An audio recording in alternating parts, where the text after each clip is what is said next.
Hey guys, welcome to Home Sweet Homeschool. If you're new here, my name is Ashley and I'm a homeschooling mom to one. And in today's video, we are talking about morning basket. Now, if you've been a part of the homeschool community for any length of time, you hear that term all the time and you're probably thinking, what in the world's morning basket? Do I need to do this? Should I add it to my homeschool? And I'm not going to go through all that today because somebody's probably going to explain it. But if you do want to see what morning basket is and you want to watch a video of how we do it in our homeschool, I'm going to link that down below in the description box because I made a video a little while back. Now I want you to know this video is part of a collab hosted by Vonnie from Mrs. Mom's Homeschool. So you need to check out that playlist and check out her channel because all of these mamas are going to show you how they do morning basket in their home. And you are bound to get some ideas from all of these wonderful mamas. So definitely go check them out. Now, I like to keep it real on my channel, and I like to show you how we keep things simple and minimalistic, and that doesn't change for morning basket either. So the basket that I used in my thumbnail, it actually holds my dog's toys. I needed a really pretty thumbnail, right? We don't use a basket. We also don't do it in the morning. I'm not really sure why I'm even in this collab. Should I even be here? Yeah, I should be here. And the reason why I should be here is I want to show you that you don't have to do what everyone else is doing. I know there are tons of great ideas out there. There are mamas that share their wonderful baskets on Instagram, YouTube, Facebook all the time. And they're amazing. And I applaud them for all the trouble that they go to in setting these up and planning these out. There are beautiful ones out there. But do you know what? That doesn't work in our homeschool.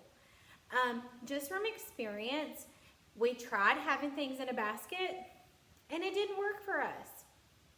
So number one is you don't need a basket. You can do morning basket and totally not have a basket.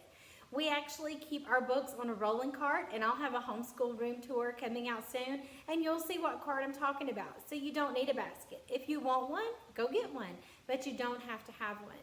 The second thing that I always notice and I always tell people is you do not have to go overboard. I'm guilty of that.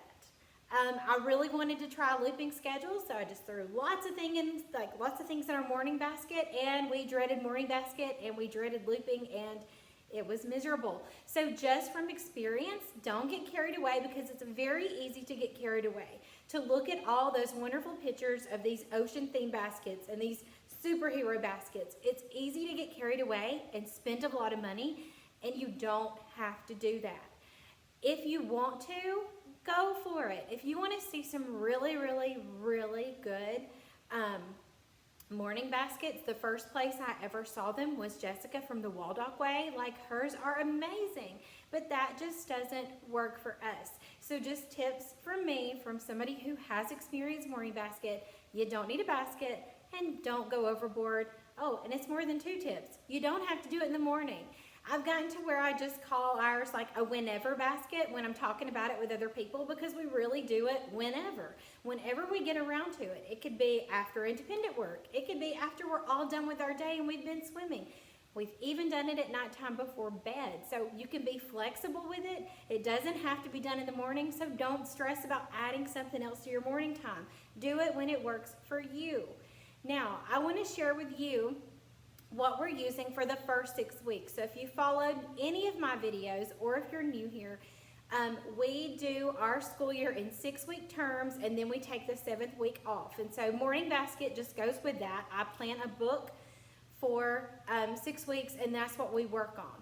Now, I want to show you what we're using for our first 6 weeks. Now, the first thing that I always have in our morning basket is our devotional. Last year we used Indescribable. We absolutely loved it, highly recommend it. This year we're using How Great Is Our God. We just take it one day at a time. If we get finished, I always go back to our 24 Family Ways, and we use that too. So, but this is the one that goes in there, and this is my favorite. You got to get you this book. They're amazing. The other thing that I like to include in our morning basket, and it's new for this year, is the Tuttle Twins. My son is very much interested in government and laws and why things work the way that they do when it comes to government. And I thought this was the perfect year to do this. So I've got it where each 6 weeks we're reading 2 books. I think one term there's only going to be 1 book. But for the first 6 weeks, we just finished the law, and then we're going to read The Miraculous Pencil. He loves these. They've been so much fun. They have sparked such wonderful conversations during our whatever time of the day we use this basket. Really good conversations, and these also come with some PDF workbooks, and so I printed a few fun things like word searches and Mad Libs that go with these books that they can work on while I'm reading. So this has been a really fun addition to our morning basket. The last thing that I add is a read aloud. That's really all you have to have. It's just a couple of things that you want to get through or add to your day. That's what you put in your basket. And you're going to see some great things. I know these mamas are going to show some great things, but this is what I have in mind. My read aloud for this 6 weeks is Out of My Mind. This goes with our human body unit study from Gather Round. It was actually one of the recommended books. I don't normally get my read alouds from the recommended book list. I love Brave Rider. So if you haven't discovered Julie Bogart or Brave Rider, definitely check her out. I love the arrow guides. I go and look at the single issue arrow guides. I read down the list. I see if we have any of the books already, or I see what books I think my son would be interested in.